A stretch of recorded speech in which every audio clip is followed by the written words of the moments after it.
Welcome to Think Big with Dan and Qasim. Join hosts Dan Melnick and Qasim Masood as they explore big ideas, limitless possibilities, and engage with visionaries, entrepreneurs, and thought leaders who dare to dream big, get inspired, motivated, and find practical tips for personal growth.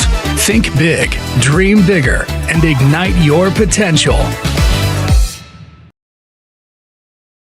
Welcome to the Think Big with Dan and Qasim. Today, our guest is Brandon. Brandon, how are you doing today? I'm doing great, Qasim. Yeah, absolutely. Thanks for having me on. Awesome. Thank you. So, Brandon, let us know where you live and what you do. Yeah, for sure. So I live in Indiana, small town in Indiana, kind of close to about 2 hours south of Chicago and a little Midwest, I guess you could say. And yeah, I'm the Chief Growth Officer of ShipCalm. And we're a third-party logistics, third-party operations company for e-commerce brands who are having a brand or selling a product online in multiple selling channels, Amazon, Shopify, WooCommerce, Nordstrom, Target, all those types of selling channels. And we provide a solution for them to store their product and then ship it wherever it needs to go. Awesome. So, from where you got the inspiration for this e-commerce work? Candidly, I did not come up with ShipCalm. ShipCalm was, I'd like to take credit for that, but I can't. Our co-founder and CEO, Greg Mosier, is the one who came up with ShipCalm, along with our other co-founder, Ted Foliani. But I will tell you how it was originated. And candidly, the reason why ShipCalm was born was because of a necessity and a need to help e-commerce brands grow and scale their business. Greg had a portfolio of e-commerce brands that he was managing and working with. And one of the biggest challenges was trying to help his brand scale when being at a 3PL. They just couldn't do omni-channel fulfillment. He'd get Shopify going and then Amazon would, stop and they would have a tough time with Amazon orders, the 3PL, or retail came knocking and they couldn't do the EDI connectivity and get those set up. So he went on this path and journey to say, hey, look, I need to find a place where there's a one-stop solution for e-commerce brands to grow their business and not have to worry that the 3PL is going to mess up the order or slow things down. And that's how the origin came. So it was Greg with an idea about how to grow a business. And then our other co-founder, Ted, actually had warehouse space. And he was like, hey, I got some warehouse space, and we brought some brands in, and slowly that's kind of how ShipCalm was born over the years, was kind of through that modality. Great. So, in terms of your core responsibility, your responsibilities, what are your core responsibilities in ShipCalm? So my core responsibilities, I'm the Chief Growth Officer, but it's a fancy title for sales and marketing at the end of the day. That's what I focus in on, and mostly on the sales side. So I'm responsible for all new revenue and all new growth at ShipCalm. So I'm kind of that front end, tip of the spear, finding new customers that fit to work with us, that we work with them, building that relationship in the front end, selling our product and services and what we do to brands, coming up with the contracts and the pricing and the negotiating, and really just kind of getting them set up to be in our world for operations to go and actually do the real hard work, which is move stuff and ship it and kind of get it out and do that stuff to help out the brand. But I'm really focused in on that sales piece of it and just trying to drive revenue and grow the business. Yeah, makes sense. So, because you are handling the sales side of the company, so what type of clients you're always looking for? Like, I can say, what are the ideal clients for you? That's a really great question, because 3PLs historically, and I can say that we're part of this, you want to sign up everybody and anyone and just say, come on in, like fill up the warehouse. And for sales, right? Like that's at the end of the day, you want to sell and you want to grow, but you can do a really big disservice to the brand and the operations team if it's not actually set up for success and you're not actually selling to the right customer. You can't be everything to everybody. It's just impossible. And so it took us a while to kind of get narrowed down to like what we call as our ICP, our ideal customer profile. And we basically like to find brands that are kind of in the 1 million top line revenue to about 20 million top line revenue. And they're really looking to kind of hit that hockey stick growth curve. And they may have just started their D2C Shopify and they're getting some good traction, or they started on retail and they're in some stores and they're doing some drop ship, and all of a sudden a big purchase order comes in, or they caught fire because a TikTok video went nuts and all of a sudden their orders have gone through the roof and they need to do this connectivity to this new selling channel. And so where we bring our value to brands is removing the complexity of the logistics barriers, we like to call it, because as your brand scales, there's all these other things that happen and all these nuances that happen. And we try to lower that complexity for brands and help them scale. So that's kind of our sweet spot. I will say that we work with startups. I actually just signed a startup last week that had an amazing vision, super cool product, has some experience running e-commerce, has some financial backing. And it's like, hey, I'm going to bet on this. Like, I think you're going to do great. Like, let's go build this together. And then, of course, I've got brands that are bigger than 20 million, but that is our real sweet spot. And then we try to focus in on,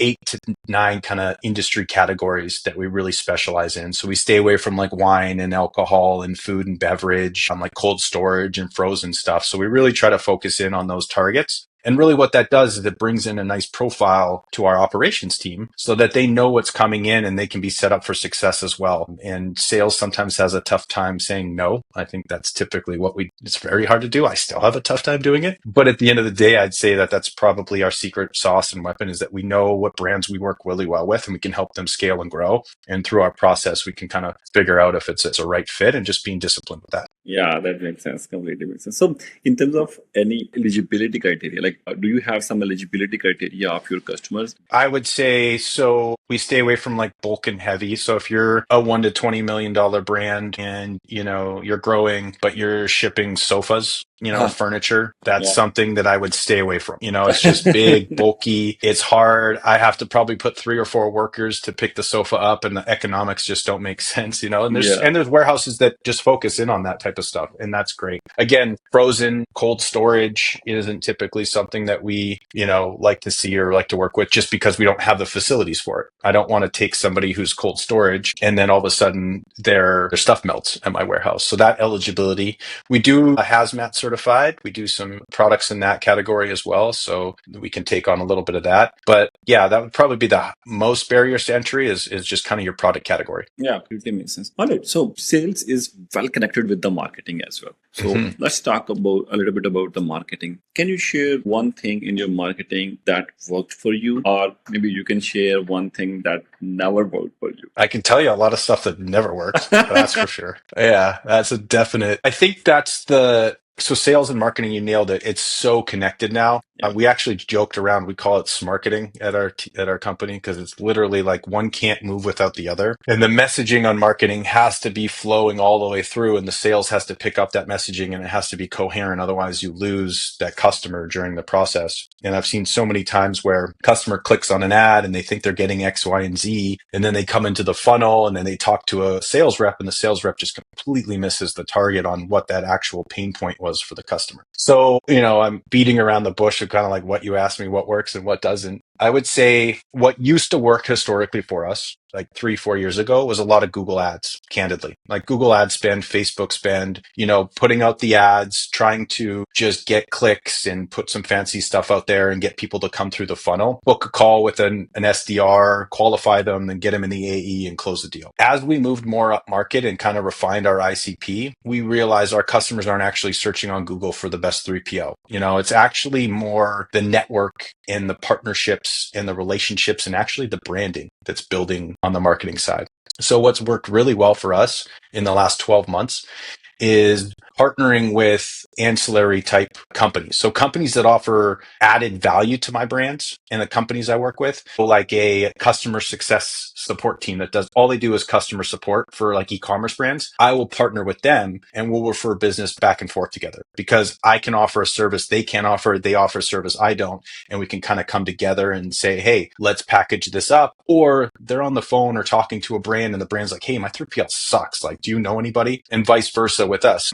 We can offer those types of services to the brands as well. So I think partnership networking is something that is very underrated, hard to measure, right? Because it's not a ROI click returns thing and there's spend here. But I think that building that up was really something that's really worked well for us as well. And then branding exercises. And what I mean by that is we've really embarked on this webinar series over the last 8 weeks where we're specializing in just one specific area for e-commerce brands. So we're doing a webinar series every single week. We unbox e-commerce brands packages. So we'll order stuff, we live unbox it, we critique it, we talk about it, we say how they could have saved money here, the whole experience. And it's offering this sort of like community that people can kind of get behind and say, oh, ShipCalm, these guys talk about packaging and unboxing. So I think, to kind of sum around where you were coming back was like, what is working? It's longer term brand building partnership and just kind of that network, I think, is really what's working for us right now and becoming a thought leader in the space versus just spending a bunch of money on Google, hoping people click on stuff and actually not really targeting our ideal customer and wasting a lot of ad dollars there. And that's not to say Google and Facebook isn't a good piece of it. I think it's an all encompassing part that you need to have everything kind of working for you. But that's what's working right now for us is just that partnership and that network and,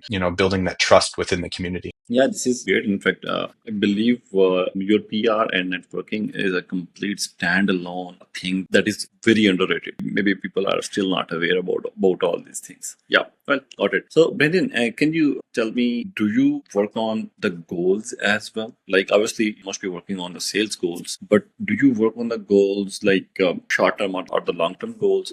And if you work on the goals, what's the thinking process involved in it? How you plan, like what are the parameters or what are the things on what you decide, okay, I have to do this within next 3 months? Yeah, so I'll give a little secret, and it's probably not a secret to most of your viewers, but maybe it is. So we work in a management kind of tool. It's called 90IO. And I don't know if you're familiar with the 90IO tools, right? So we've been incorporating it for, I think we're going on 3 years now. And it's great for small to medium-sized businesses. And part of that is the leadership team sets what they call vision traction organization. So the VTO of the business, right? And I'm part of the leadership team. So we are involved on quarterly meetings. Every single quarter we get together as a leadership management and we set our 10-year goals. We set our 5-year, we set our 3-year, and we set our the year we're in. And everything backs off from that 10-year goal of like, where do we want to be in 10 years, right? What is our top line revenue?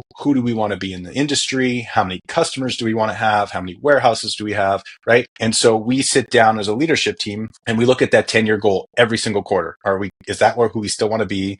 Do we need to adjust it? Do we need to make changes to it? All right. Capital raising, all those types of things. And then you back into your 3-year and say, okay, what does 3 years look like to get to that 10 years? Okay. And then we back into 1 year and then we do quarterly meetings, right? And like we set the next quarter. So we have those constantly. We meet every week and we talk about kind of like where we're at with our, our traction of the business. Are the decisions we're making every single week moving the needle forward to stay on track for that 10-year goal, right? And some of that is like, we got to say no to stuff, right? Like I can't be the freight forwarder and freight broker now for all these brands and do all of this like crazy overseas, like let me deal with the manufacturer and bring it over here. You got to say no to stuff, and so that you stay on track with that. And so, yes, I'm involved in that quarterly meetings with our leadership team. And yes, we have a plan and that's kind of what we base things off of. And it's a helpful framework with 90. We kind of go off the beat path sometimes a little bit on our own because we're a little rebellious against it in a little times, but it's helped us navigate kind of how we stay on track with the business and where we want to go with the future. And it just helps, our core values are in there. Our mission statement, is in there. And anytime you make a big decision, you go, okay, is this going to affect our trajectory towards that? Yes. In a good way? Are we on the path? Okay, perfect. Let's do it. No, this is going to take us off. Okay, no. And then everybody's aligned, right? You don't have anybody being like, why? Why not? Well, track. Awesome. So, Brendan, at the end, can you please guide me? How do you measure your success? Obviously, your company's success. Yeah, I think the biggest thing for a company's success on our side, how do we measure it? Well, obviously, top line revenue's a great number and it's always a good one for investors and you want to see growth year over year. But I would say hands down is our retention rate and not just our retention rate, but the revenue retention rate. So what we measure internally is, are we keeping customers that are growing with us and scaling? So what that does is it says sales did a good job of picking the right brand because they're growing and they're scaling. Ops is doing a good job because they're staying with us. They don't want to churn. So our net revenue retention rate